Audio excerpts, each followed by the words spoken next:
अगला अब होगा चैप्टर नंबर 11 तुर्की। अब हम लोग पढ़ेंगे तुर्की। बताइए यूरोप का मरीज किसे कहते हैं? तुर्की को। यूरोप का मरीज किसे कहते हैं? तुर्की को। बताइएगा पान इस्लामिज का नारा किसने दिया था? अब्दुल हमीद द्वितीय में। पान इस्लामिज का नारा किसने दिया था? अब्दुल हमीद द्वितीय। पान इस्लामिज का नारा किसने दिया था? अब्दुल हमीद द्वितीय ने। बताइएगा युवा तुर्क आंदोलन की शुरुआत किसके शासनकाल में हुआ था? अब्दुल हमीद द्वितीय के शासनकाल में। युवा तुर्क आंदोलन की शुरुआत हुआ था अब्दुल हमीद द्वितीय के शासनकाल में। युवा तुर्क आंदोलन की शुरुआत हुआ था अब्दुल हमीद द्वितीय के शासनकाल में। बताइएगा प्रथम विश्व युद्ध के समय किसके साथ अपमानजनक की संधि हुआ था? तुर्की के साथ। किसके साथ? तुर्की के साथ। यही एक दिन हम बोले थे, तुर्की के साथ अपमानजनक संधि हुआ था, ठीक ना। उस संधि का नाम क्या है? तुर्की के साथ जो अपमानजनक संधि हुआ था, कौन सा संधि? सेब्र की संधि। कौन सी संधि? सेब्र की संधि। बताइएगा हाँ सेब सेब सेब सेब याद रखना, सेब्र है, सेब्र है ऐसे, हाँ सेब्र है, लेकिन सेबे याद रखिएगा। सेब की संधि क्या रखा है? सेबो नहीं देगा, सेब्रो दोनों ऑप्शन में नहीं देगा, ठीक ना। चलिए लेकिन बताइएगा सेब्र की संधि जो है कब हुआ था? 10 अगस्त 1920 को। कब हुआ था? 10 अगस्त 1920 को। कब हुआ था? 10 अगस्त 1920 को। हाँ बताइएगा वह तुर्की का वह कौन सा शासक था जो सेब्र की संधि को मानने से इनकार कर दिया था? मुस्तफा कमाल पाशा। अभिषेक देखो कोई आया है। चलिए बताइएगा आधुनिक तुर्की का निर्माता किसे कहा जाता है? मुस्तफा कमाल पाशा। किसे कहा जाता है? अच्छा बताइए सेब्र की जो संधि हुआ था कैसी संधि हुआ था? अपमानजनक। कैसी हुआ था? अपमानजनक संधि हुआ था।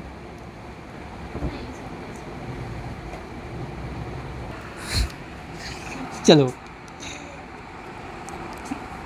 चलिए हाँ तो सेब्र की जो संधि हुआ था 1920 में हुआ था, ठीक ना।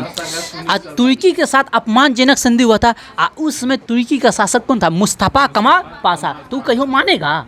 इनकार कर देगा, एकदम इनकार करेगा, ठीक ना। ये तुर्की में कुछ याद रखे या न रखे, सेब्र की संधि याद जरूर रखेगा और मुस्तफा कमाल पाशा को जरूर याद रखेगा। बाकी सब कुछ डिलीट मार दीजिए, कोई दिक्कत नहीं है, फॉर्मेट मार दीजिए, सब मार दीजिए। लेकिन एग्जामिनर का अभी तक का सबसे जो फेमस क्वेश्चन यही दूगो है, बस समझे, पाशा और सेब्र की संधि।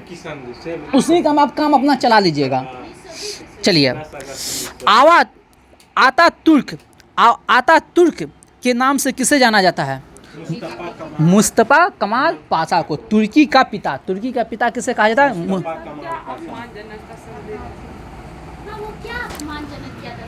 देखिए उसके बाद भगा दीजिए, कहिएगा क्या चीज हुआ। अपमानजनक संधि हुआ था। युद्ध में जितना भी खर्च वगैरह हुआ था सब थोप दिया गया था तुर्की पे, बस समझे। तुर्की युद्ध में तुर्की जितना उम्मीद लगा कर रखा था, देखिए 1920 की घटना है तो प्रथम विश्व युद्ध की बात की घटना है। तो प्रथम विश्व युद्ध के बाद जितना उम्मीद लगा कर रखा था उतना उम्मीद इसको जो है ना, हाँ जैसे जर्मनी के साथ द्वितीय विश्व युद्ध में हुआ था ना, प्रथम विश्व युद्ध में हुआ था जर्मनी के साथ, ठीक ना। अलग हो गया। हाँ तुर्की में एकता और प्रगति समिति का गठन कब हुआ था? तुर्की में एकता और प्रगति समिति का गठन कब हुआ था? 1889 में। कब हुआ था? 1889 में। कब हुआ था? 1889 में। तुर्की में एकता और प्रगति समिति का गठन कब हुआ था? 1889 में, ठीक ना। आगे बढ़िए। तुर्की के साथ कौन सी संधि हुआ था? अपमानजनक की। उस संधि का नाम सेब्र की संधि। सेब्र की संधि। कौन सी संधि? 10 अगस्त 1920 को। बताइएगा कमाल पाशा एकता और प्रगति समिति के प्रभाव में आया। कमाल पाशा एकता और प्रगति समिति के प्रभाव में आया। और एकता और प्रगति समिति का गठन कब हुआ था? 1889 में। कब हुआ था? 1889 में। कब हुआ था? 1889 में। बताइएगा गोलीपोती का युद्ध में तुर्की का सेनापति कौन था? कौन था? कमाल पाशा। कौन था? कमाल पाशा। गल्लीपोती का युद्ध में सेनापति कौन था? कमाल पाशा, ठीक ना। आगे बढ़िएगा। लोजान की संधि, लोजान की संधि कब और किसके बीच हुआ था? लोजान की संधि कब और किसके बीच? 1923 में लुजोन और यूनान के बीच। हाँ, 1923 में तुर्की और यूनान के बीच। लुजान की संधि जो हुआ था 1923 में तुर्की और यूनान के बीच, तुर्की और यूनान के बीच। लोजान की संधि जो हुआ था 1923 में तुर्की और यूनान के बीच। किसके किसके बीच हुआ था? तुर्की और यूनान के बीच हुआ था। बताइएगा, अखिल तुर्क कांग्रेस के प्रथम अधिवेशन कब हुआ था? अखिल तुर्क कांग्रेस के प्रथम अधिवेशन कब हुआ था? 1919 में। कब हुआ था? 1919 में। किसकी अध्यक्षता में? मुस्तफ़ा कमाल पाशा, मुस्तफ़ा कमाल पाशा। तुर्की गणतंत्र की घोषणा कब हुआ था? 1923 में। कब हुआ था? 1923 में। तुर्की गणतंत्र की घोषणा कब हुआ था? 1923 में। कब हुआ था? 1923 में। बताइएगा, खिलाफत आंदोलन, खिलाफत आंदोलन कब समाप्त हुआ था? 1924 में। कब हुआ था? 1924 में। 1924 में। किसके नेतृत्व में? कमाल पाशा के। किसके नेतृत्व में? ठीक ना? नहीं नहीं, सबका डेट याद नहीं रखना है। डेट जो याद रखना है, अगर सब एक एक डेट याद रखते रहिएगा ना तो पता चलेगा कि पगला जाइएगा। जो इम्पोर्टेंट है उसको पढ़ना है, बस समझे। कचरा को दिमाग इतनी का है, इसमें बढ़िया बढ़िया चीज़ भरना है, कचरा को बाहर फेंकना है, ठीक ना? नहीं हो फेंकेगा तो वो अपने आप फेंका जाएगा। ओके ना? हाँ, यही हुआ कोई बात। चलिए बताइएगा, आगे बढ़ते हैं। तुर्की में नए संविधान की घोषणा कब हुआ? 1924। सिंपल से याद रखिएगा, तुर्की गणतंत्र कब हुआ? 1923 में। और तुर्की का संविधान कब लागू हुआ? 1924 में। कब हुआ? 1924 में। ज़्यादा दिमाग नहीं लगाना। तुर्की भाषा परिषद की स्थापना कब हुआ? 1932 में। तुर्की भाषा परिषद की स्थापना कब हुआ? 1932 में। कब हुआ? 1932। लेकिन पूछ देंगे, रिपब्लिकन पीपुल्स पार्टी का संस्थापक कौन है? मुस्तफ़ा कमाल पाशा। तुर्की के नए गणतंत्र के राष्ट्रपति कौन है? मुस्तफ़ा कमाल पाशा। हम पहले ही बोल दिए हैं, सब कुछ डी जमा देना। तुर्की आए तो मुस्तफ़ा कमाल पाशा याद कर लेना है, बस दिमाग को मत।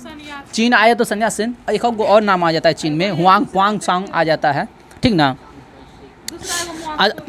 तुर्की में प्रथम पंचवर्षीय योजना कब लागू हुआ? 1933 में। लेकिन भारत में पंचवर्षीय योजना किस देश से लिया है? रूस से।